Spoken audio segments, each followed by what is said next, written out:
প্ৰধানমন্ত্ৰীগৰাকীয়ে আৰু কৈছে যে ইজৰাইলৰ ওপৰত শীঘ্ৰে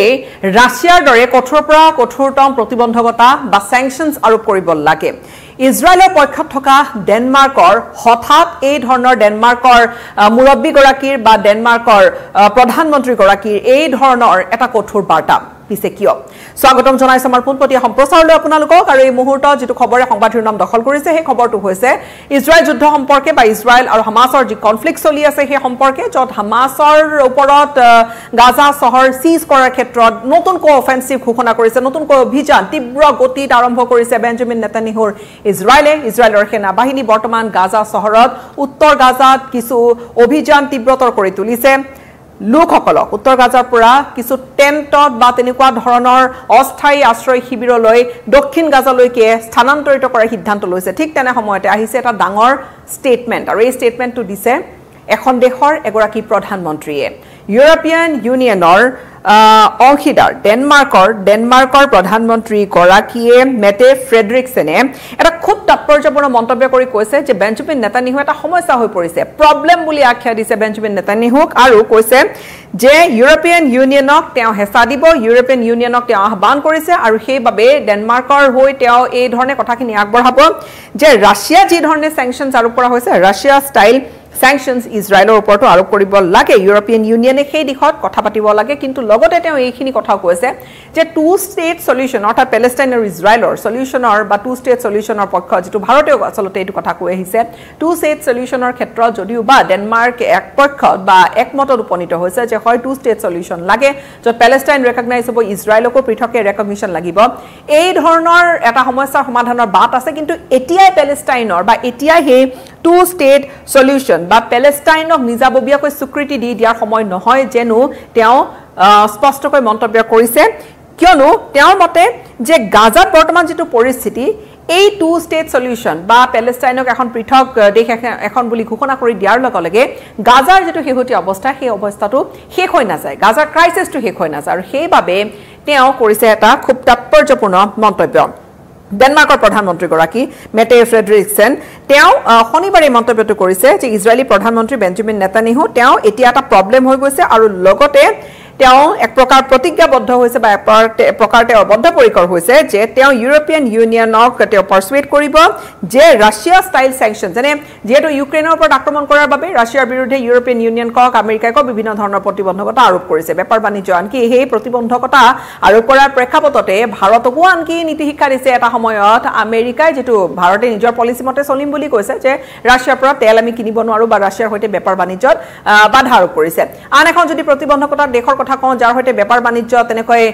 নকৰে অধিকাংশ দেশে হেয়া হৈছে উত্তৰ কোৰিয়া নৰ্থ কোৰিয়া যি নহওক এতিয়া ইজৰাইলো সেই একে ক্যাটেগৰীত যদি ধৰা যায় ইজৰাইলৰ ওপৰতো আৰু এখন দেশ আছে ইৰানৰ ওপৰত আমেৰিকাৰ আছে এনেকুৱা ডাঙৰ প্ৰতিবন্ধকতা ইৰানৰ তেলৰ ওপৰৰ পৰা আৰম্ভ কৰি এনেকুৱা বিভিন্ন ক্ষেত্ৰত যথেষ্টখিনি প্ৰতিবন্ধকতা আমেৰিকা আৰোপ কৰি থৈছে এতিয়া সেই তালিকাখনত আচলতে ইজৰাইলকো সোমোৱাবলৈ বিচাৰিছে ইউৰোপিয়ান ইউনিয়নৰ ওপৰত ইউৰোপিয়ান ইউনিয়নক এই বিষয়টোক লৈ গুৰুত্ব সহকাৰে লৈ আগবাঢ়িবলৈ কৈছে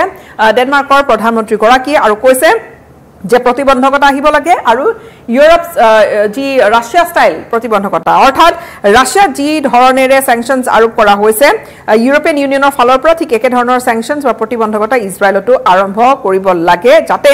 গাজা যুদ্ধখন বন্ধ হয় আৰু হিউম্যানিটেৰিয়ান ক্ৰাইসিছ যেটো বৰ্তমান সংকটৰ পৰিস্থিতি মানৱ সংকটৰ যেটো সৃষ্টি হৈছে গাজাত হেয়া যাতে অন্ত পৰে তাৰ বাবে স্যাংচনছৰ কথা কৈছে কিন্তু তেওঁ লগতে আৰু এটা কথা স্পষ্ট কৰি দিছে ডেনমাৰ্কৰ প্ৰধানমন্ত্ৰী গৰাকীয়ে সব এতিয়া পৰিস্থিতি এনেকুৱা হৈছে যে ইজৰাইল বহু দেশে কন্ডেম কৰিছে ইজৰাইলক বহু দেশে সমালোচনা কৰিছে বেঞ্জামিন নেতানিয়াহু সমালোচনা কৰিছে বেঞ্জামিন নেতানিয়াহুৰ ওপৰত আচলতে বহুতে মন্তব্য কৰিছে যে কিহৰ বাবে এই ধৰণৰ এটা সিভিয়াৰ ক্ৰাইসিছ এটা গাজাত কৰি আছে বেঞ্জামিন নেতানিয়াহুৱে কৈ আহিছে যে আমাৰ গাজা দখল কৰি লোৱাৰ কোনো পৰিকল্পনা নাই কিন্তু আমি হামাছক সদায় বাবে আমি হামাছৰ পৰা আমি এক প্ৰকাৰ মুক্ত হ'বলৈ বিচাৰিছো আৰু সেইবাবে আমি ব্যৱস্থাটো কৰিছো আমি সম্পূৰ্ণৰূপে হামাছ শেষ কৰি পেলাম কিন্তু তাৰ পিছতো যেটো হিউম্যানিটেৰিয়ান ক্ৰাইসিছ খাবলৈ নাপায় গাজা ষ্ট্ৰিপত মানুহ মৰি আছে এই বিষয়টোৰ কাৰণে কিন্তু বিশ্বৰ বহু দেশে বেঞ্জামিন নেতানিয়াহুক জগৰীয়া কৰিছে ইজৰাইলক জগৰীয়া কৰিছে আৰু তেওঁলোকক সমালোচনা কৰিছে ইজৰাইলে যদিও বা নিজৰ পলিচি লৈ চলি আছে গাজাত অফেন্সিভ চলি আছে কিন্তু তাৰ মাজত এতিয়া এখন দেশৰ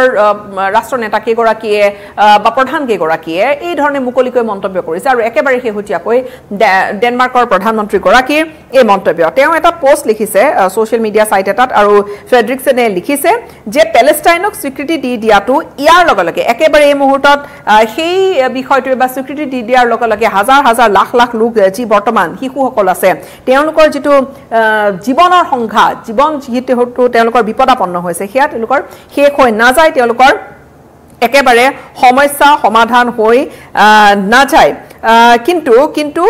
হয় ই এটা হামাসৰ ওপৰত প্ৰেছাৰ আমি কৰিব লাগিব তাৰ পৰিৱৰ্তে প্ৰেছাৰ বিল কৰিব লাগিব আৰু ইজৰাইলৰ ওপৰতো আনকি ডেনমাৰ্কৰ প্ৰধানমন্ত্ৰী গৰাকী এনেকৈ কৈছে যে হামাসৰ ওপৰত আসলতে সম্পূৰ্ণৰূপে হামাসৰ ওপৰত যাতে হামাস নিয়ন্ত্ৰিত যাতে চৰকাৰখন নহয় হেতু দিখুত এটা থাকিব হেখিনি কথাতে উল্লেখ কৰিছে তেওঁ কৈছে যেহেতু এই ইউ প্ৰেসিডেন্সি ইউৰোপিয়ান ইউনিয়নৰ প্ৰেসিডেন্সিটো বৰ্তমান ৰোটেটিং আৰু বৰ্তমান ডেনমাৰ্কৰ আছে ডেনমাৰ্কৰ হাতত তেনে পৰিপ্ৰেক্ষিতত তেওঁ হি মন্তব্য খুবই গুৰুত্বপূৰ্ণ হিচাপে বিবেচিত হৈছে তেওঁ এনেকৈ কৈছে যে বৰ্তমান ইজৰাইলৰ যিসকল নাগৰিক ধৰ কৰবাত সেটেল হৈ আছে তেওঁলোকক টাৰ্গেটেড তেওঁলোকৰ ওপৰত স্যাংচন যেটো ৰাছিয়াৰ ক্ষেত্ৰত কৰা হৈছিল ৰাছিয়ান সকলৰ ক্ষেত্ৰত কৰা হৈছিল সমান্তৰালকৈ ধৰি লওক বেপাৰ বাণিজ্যৰ ক্ষেত্ৰত কিছু স্যাংচন আনিব লাগে বুলি তেওঁ মন্তব্য কৰিছে সমান্তৰালকৈ যিসকল তেওঁলোকৰ মিনিষ্টাৰ্ছ আছে মন্ত্ৰী আমুলা আছে তেওঁলোকৰ ওপৰত স্যাংচন আৰোপ কৰিব লাগে বুলি ডেনমাৰ্কৰ প্ৰধানমন্ত্ৰী গৰাকীয়ে কৈছে তেওঁ কৈছে যে খুব কঠোৰভাৱে এটা কনসেনসাস লৈ এটা সিকিউৰ কনসেনসাস এটা লৈ আসলতে এই প্ৰতিবন্ধকতা আৰোপ কৰিব লাগে তেওঁ পৃথক প্যালেষ্টাইনী এখন ষ্টেটৰ বা এখন ৰাষ্ট্ৰৰ পোষকতা তেওঁ যদিও বা কৰি আহিছে টু ষ্টেট সলিউশনৰ কথা তেওঁ কৈ আহিছে কিন্তু এই মুহূৰ্ততে তেনেকুৱা কন্ডিশনস নাই যে তাত এখন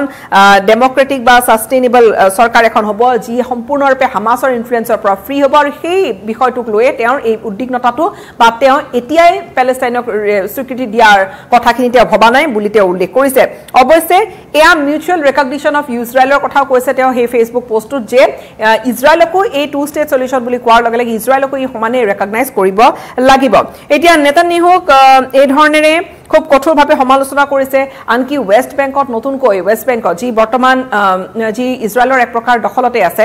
ইজৰাইলৰ তাত অধীনত আছে ইজৰাইলৰ অধীনত থকা ওয়েস্ট বেংকতো ইজৰাইলে বহুখিনি হাউজিং ইউনিট ঘৰ নিৰ্মাণ কৰাক লৈ তাতো কিছু আসলতে প্ৰতিক্ৰিয়া সৃষ্টি কৰিছে বিভিন্নজনে প্ৰতিক্ৰিয়া দিছে মুঠৰ ওপৰত ক'বলৈ গ'লে বেঞ্জামিন নেতানিয়াহুৰ ওপৰত এতিয়া হেঁচা বাঢ়িছে আৰু তাৰ মাজতে আন এটা খবৰ বেঞ্জামিন নেতানিয়াহুক আনকি ডেনমাৰ্কৰ প্ৰধানমন্ত্ৰী গৰাকীয়ে সমস্যা বুলিও আখ্যা দিলে ইজৰাইলৰ ওপৰত প্ৰতিবন্ধকতাৰ আৰোপ কৰাৰ বাবে তেওঁ কৈছে খুব সহজৰে এই কথাখিনি উত্থাপন কৰিছে কিন্তু আৰু এটা কথা গাজাত সমস্যাৰ অন্ত পৰা নাই উত্তৰ গাজাৰ পৰা এতিয়া দক্ষিণ গাজালৈকে স্থানান্তৰ কৰিবলৈ টেন্ট আদি যোগান ধৰিছে ইজৰাইলী দেওবাৰৰ দিনটোৰ পৰা এই অভিযান চলাব তীব্ৰ ৰূপত আৰু সেইবাবে টেন্ট আদি দি এই লোকসকলক গাজাৰ সাধাৰণ নাগৰিকক ইজৰাইলৰ এই যেটো অপাৰেচন চলিব তাৰে প্ৰেক্ষাপটত উত্তৰ গাজাৰ পৰা দক্ষিণ গাজালৈকে আঁতৰাই লৈ যোৱাৰ এটা পৰিকল্পনা কৰিছে এটা কথা ইংগিত স্পষ্ট কৰি দি দিছে বেঞ্জামিন নেতানিয়াহু বা ইজৰাইলে যে এই অভিযান বন্ধ হৈ নাযায় অৰ্থাৎ যেতিয়ালৈকে হামাস থাকিব তেতিয়ালৈকে ইজৰাইলৰ যে এই অভিযান চলি থাকিব হামাসক যে টাৰ্গেট কৰি থাকিব সেইখিনি কথা এক প্ৰকাৰ ইজৰাইলে নিজৰ শেহতীয়া ঘোষণাবোৰেৰে বা নিজৰ শেহতীয়া পদক্ষেপবোৰেৰে স্পষ্ট কৰি দিছে দেখা যাওক এই ইউৰোপিয়ান ইউনিয়নে ডেনমাৰ্কৰ প্ৰধানমন্ত্ৰী গৰাকীৰ এই ভাষ্যটো কি ধৰণে লয় সঁচাকৈ চিন্তা কৰিব নেকি ইউৰোপিয়ান ইউনিয়নে যে ইজৰাইলৰ ওপৰত কিবা প্ৰতিবদ্ধকতা আৰোপ কৰি দিব দেখা যাওক কি হ'ব আগন্তুক সময়ছোৱাত